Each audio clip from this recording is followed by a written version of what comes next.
Good morning, everyone. Thank you for taking time to be here.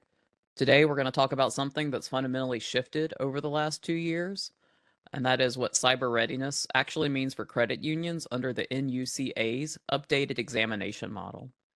It's not about adding more tools, it's not about trying to create an environment of fear. It's about trying to understand how compliance expectations have evolved, how penetration testing and tabletop exercises can help you move beyond simply checking the boxes of compliance to moving towards real capability within your organizations. Our goal today is simple. We want to connect the regulatory pressure with practical action that actually strengthens your institution. If there are any questions, please use the chat panel, and if time allows, we'll open for discussion and questions and answers at the end. So I'll be your speaker and presenter today. My name is Christopher Laracy. I bring over 16 years experience in the cybersecurity industry. I've worked in multiple roles and multiple verticals with a background spanning technical architecture, incident response, and strategic advisory. I am a GIAC certified incident handler, as well as a certified information systems and security professional. I have led both technical and sales teams in designing and implementing cybersecurity solutions, including VCISO engagements that were focused on policy assessment and governance alignment. I hold a bachelor's in computer science from Georgia Southern University, and I'm currently working to attain a master's degree in cybersecurity at the Georgia Institute of Technology. Let me quickly walk you through how we're going to spend our time together. First, I'm going to briefly introduce you to MGT and the lens we bring to this discussion, because the perspective matters. Our focus is always on organizational impact, not just technical activities. We'll talk about compliance and why that alone doesn't equal resilience. We'll look at how organizations can move beyond checkbox validation toward meaningful operational readiness. From there, we'll discuss strategic validation through penetration testing, not just as a technical exercise, but as a mechanism to validate assumptions about how effective your controls are and what your actual exposure is. Next, we'll look at tabletop exercises as an organizational stress test. We don't want to just have theoretical discussions, but we want to simulate real-world scenarios that can reveal decision latency, escalation clarity, and identify governance gaps under pressure. Then we'll move from an operational capacity discussion to one of organizational capability. That's really the heart of today's session. It's how we translate what we're learning and doing during events and exercises, what the compliance and regulations are trying to move our organizations toward, into actual governance improvements, investment decisions, and a measurable growth in the maturity of the organization. Finally, we'll close with what that means to credit unions, because cybersecurity maturity is not the goal in itself. The goal is to reduce disruption, have more resilience within our organizations, and improve confidence at both the leadership and the consumer level. Throughout the session, I want you to think about one question. When something occurs, will it simply be resolved, or will you learn and grow from it? That's the lens we're going to use to move forward. So who is MGT? MGT has a 50-year experience of expertise and knowledge. It seems like Layer 3 was just acquired a couple years ago, but now we have been integrated and rolled into a large technical organization with the core mission being the social impact leader in the SLED space. We encompass our organization by being defined by impact, making a positive impact on the clients we serve and on society as a whole. We're driven by people. Our people solve your problems. Our people work with you to identify your gaps. And we're dedicated to serving the community, just like many of you and the credit unions. We are committed to helping you bring out the best in your community. We focus on being trusted advisors, not just technical resources. We're a leader in technology and advisory services, as well as strategy solutions. We are a one-stop solution suite. We have addressed many mission-critical priorities for public agencies and private alike. These are some of the various institutions that we have worked with. Our technology solutions group is our technical arm. It focuses on the technology, people, processes, and services that it takes to run a mature technical organization. As you can see here, we have solutions that range everything from our internal co-managed services through every aspect of the technical stack, including cybersecurity, network infrastructure, cloud and data, safety and security, communications, mass notifications, physical security, power, and everything in between. So let's get into the heart of what we're here to talk about today, and that is what can we do to help credit unions with the NUCA transformation. For many years, the examinations related to NUCA has focused on documentation, just the policies, just the procedures. With the new ISE formalized cybersecurity expectations that they released in 2023, that changed. Now they formalized a structure of oversight.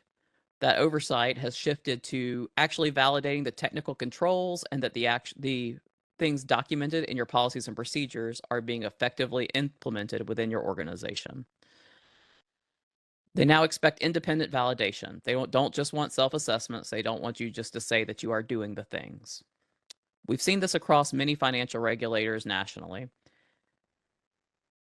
We are finding that enforcement actions that are tied to controls that are not actually implemented and are only documented in policy are now being denied by the examiners. That shift kind of sets the foundation for everything we're going to discuss for the rest of the day. The second major shift is the amount of risk-based scrutiny that's being applied to organizations. In the past, asset size really provided a level of insulation. The smaller your asset base, the less regulation you were under. That's no longer the case. If you offer digital banking, integrate fintech vendors, or store member data in cloud environments, your complexity increases, and so does the attention you're going to receive from the NUCA examiners.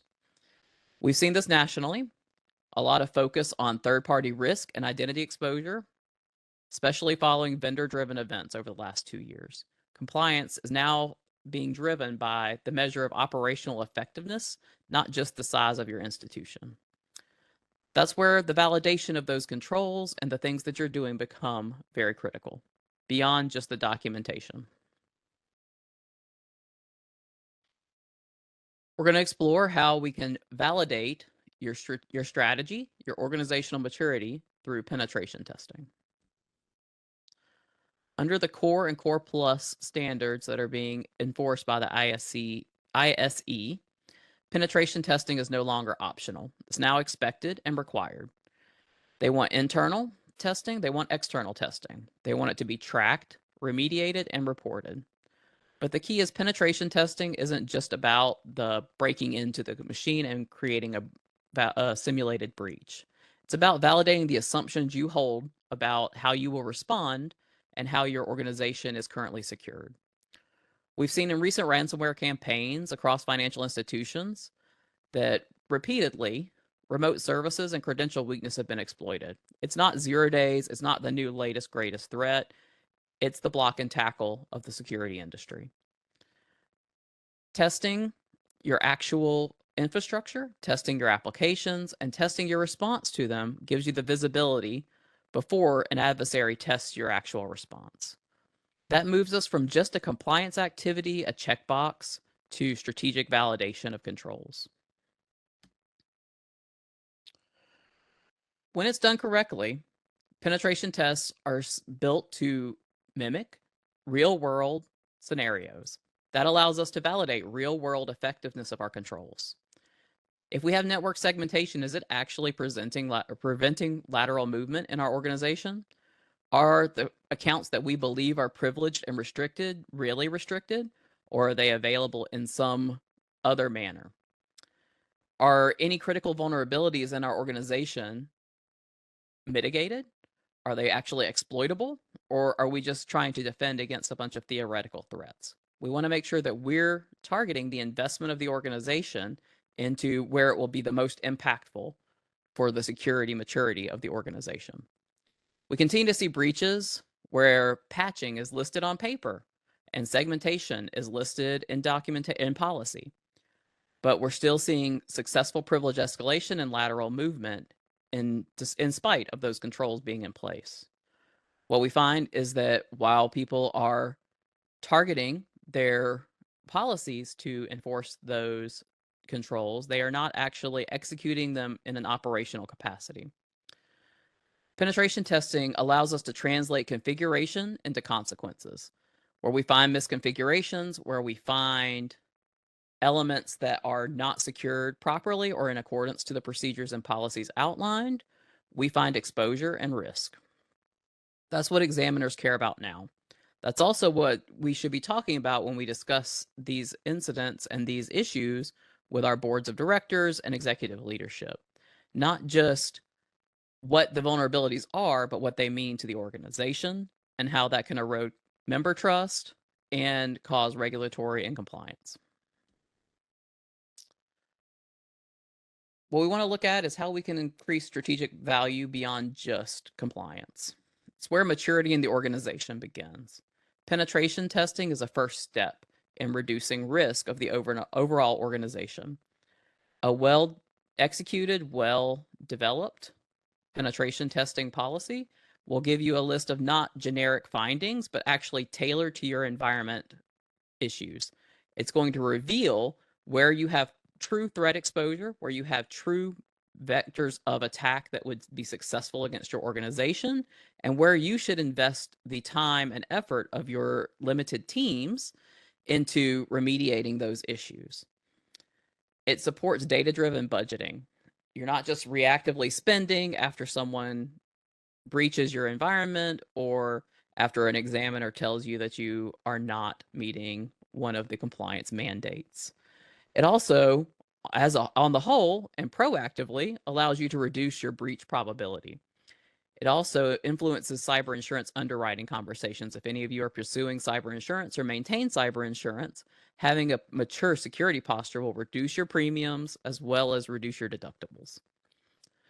More importantly, it strengthens your examination posture because it demonstrates not only do you know what to do, but you're doing it effectively.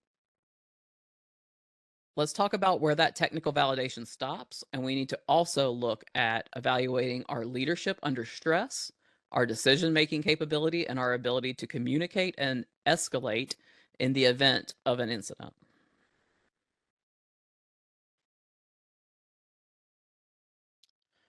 We all know technology fails. We'd love for it to be perfect, but it's not. Most incidents escalate not because of a technical escalation or a technical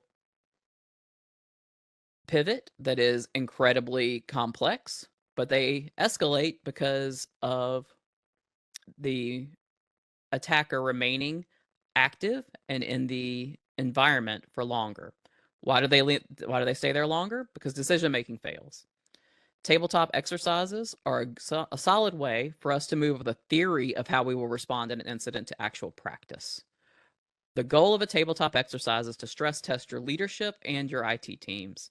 It's also to evaluate where the organization as a whole outside of IT can benefit from preparing for tabletop response or for incident response through a tabletop exercise. Under the Core Plus requirements of the new NUCA requirements, incident response has to be exercised. And we have to also improve the documentation of how we are reevaluating both after incidents, after testing, and on a quarterly and annual basis, our incident response plans. They want to see not only are you testing your organization, but you're actually making improvements each time you test. Ransomware is one of the more dominant financial sector threat models. In 2025, it remained the top attack against credit unions.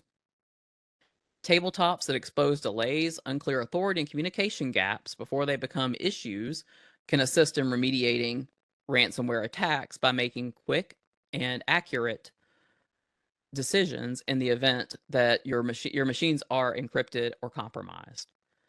Ransomware is also one of the few malware or threat breaches that really excels with preparedness. Knowing that your backups are solid, knowing that your backups can be restored, and knowing exactly the processes and procedures to do that escalates your time frame to recovery.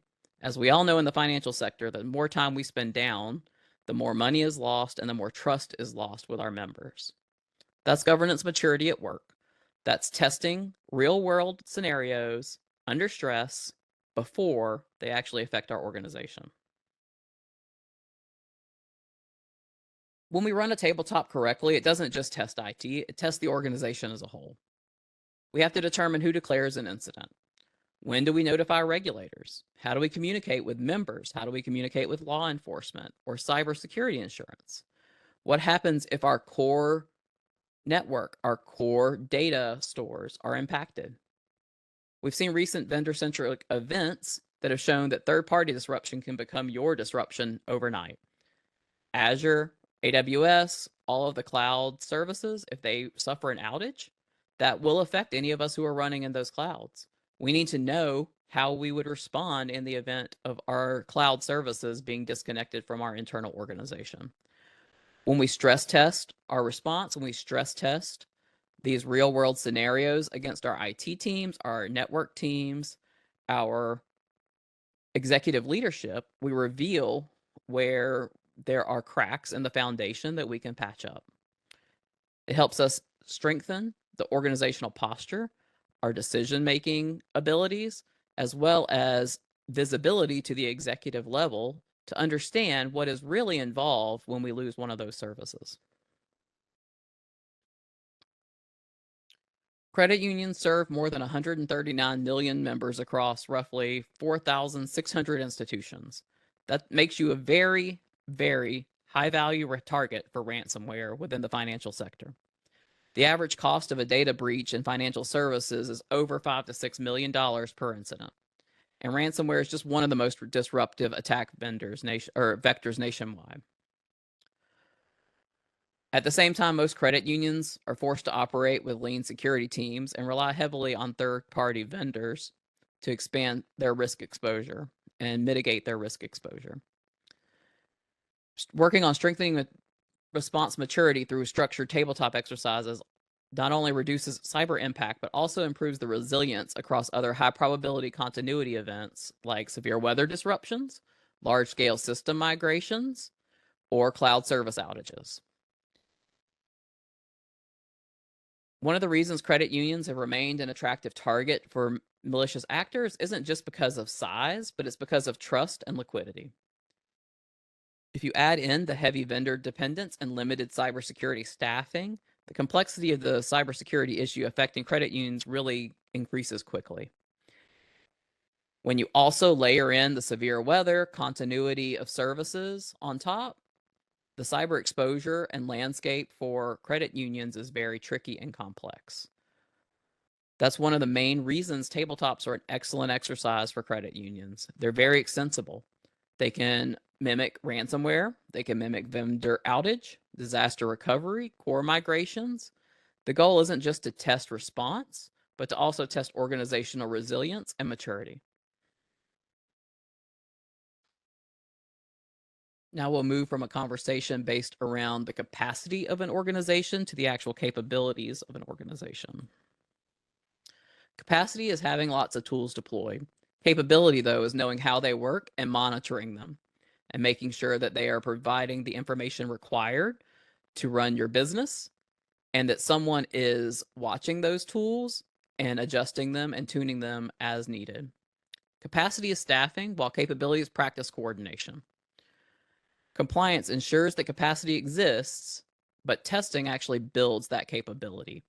It builds the organizational maturity and the confidence within the teams responding to breaches or threats inside of the organization that not only do they have the tools in place, but those tools are properly configured and are operating as expected.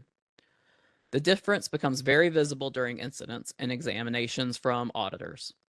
It leads us to combining two disciplines to provide the most optimal outcome to compliance certifications. Penetration testing and tabletops are both great exercises on their own, but when we conduct them together as part of a larger cybersecurity plan, we actually create something that's a sum that's greater than the two parts.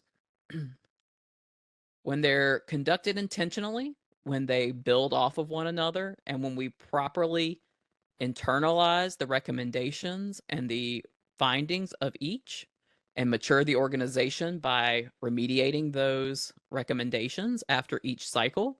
We create a multiplicative effect where we validate our protection through penetration testing, we validate our response through tabletops, and then we integrate those changes into the organization, creating a stronger response in the future. Together, they allow us to inform risk strategy and demonstrate continuous improvement within the organization, which is one of the core components of what the NUCA new regulations are looking for. That combination is far stronger than doing either alone. That level of maturity is where organizations are capable of moving from reactive compliance to proactive resilience. Now let's tie those to what that means for the business of credit unions, not just the technology side. We're not seeing theoretical benefits when we combine these two exercises together. We're finding operational outcomes that actually compound over time. Like I mentioned, creating this as a cycle of security, or a life cycle, if you will, allows us to continually refine our response, continually identify our gaps, and improve the organization.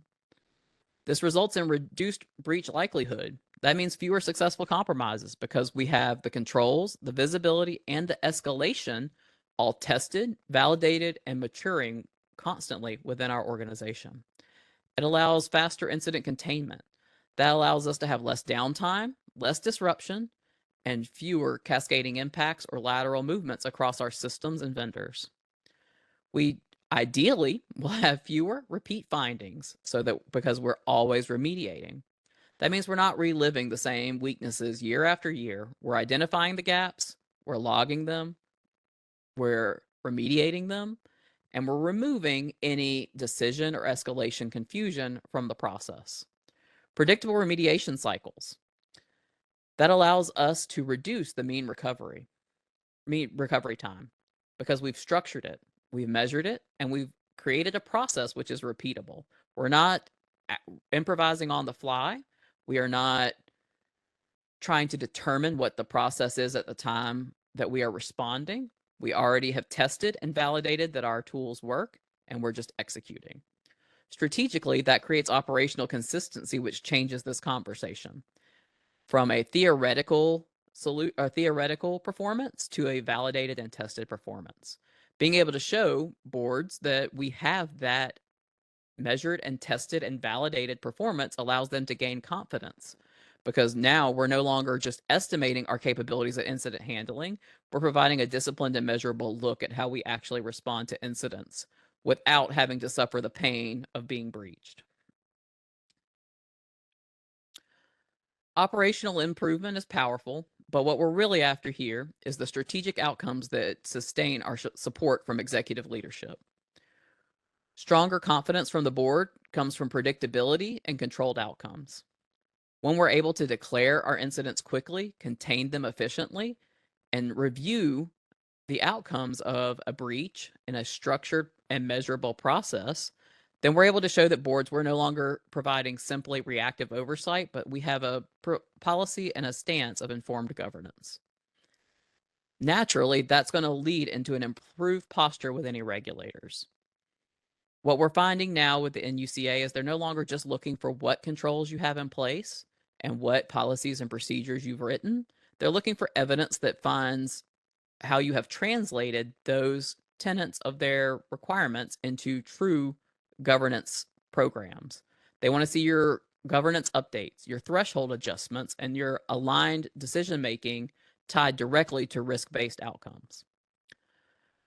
It also allows us to have better positioning with insurance providers or other organizations by having a measurable maturity level of our organization and a demonstrated due diligence in our response. People don't want to just see a reduced incident recurrence or faster containment times or documented playbooks or formal post-incident reviews. They want to see all of them. When we're able to show these in a structured and measurable way, we no longer have to just justify our reduction in premium or our compliance. We also can show a demonstrated risk reduction across the organization. That's the value of the knowledge that we gain during the penetration test, exposing our gaps and hidden threats, and the tabletop exercises allowing us to practice and build our decision-making confidence and our escalation paths. Ultimately, what we gain is a repeatable and stress-tested response that can increase not only our board's trust, but ideally also our members' trust, knowing that we're taking care of their data, which is the outcome that we all know matters the most. While the board or the members may not understand what your exact security stack is, they do understand when you are not constantly disrupted by ransomware outages, you are not constantly notifying them of breaches or lapses in your security resulting in sharing of their personal information. We're seeing shorter outages, clearer communication, and a faster recovery. That builds confidence with all of those parties. When response maturity consistently reduces impact over time, we're now integrating cybersecurity into our enterprise strategy, not just our technical defense. If everything we discuss feels very large, it is. It doesn't have to be complex, but there are some immediate steps that will move the needle. Each one builds validation, each one strengthens governance, and each one aligns directly with NCUA expectations.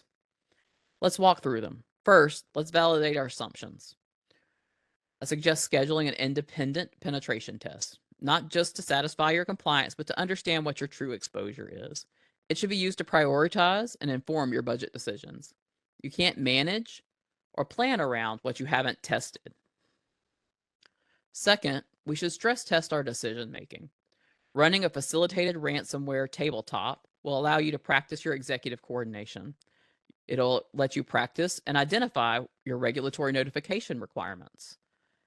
Practice and identify when and how you should be contacting your members. Because we know clarity under pressure is never accidental, it's always practiced. Third, we want to build a rhythm.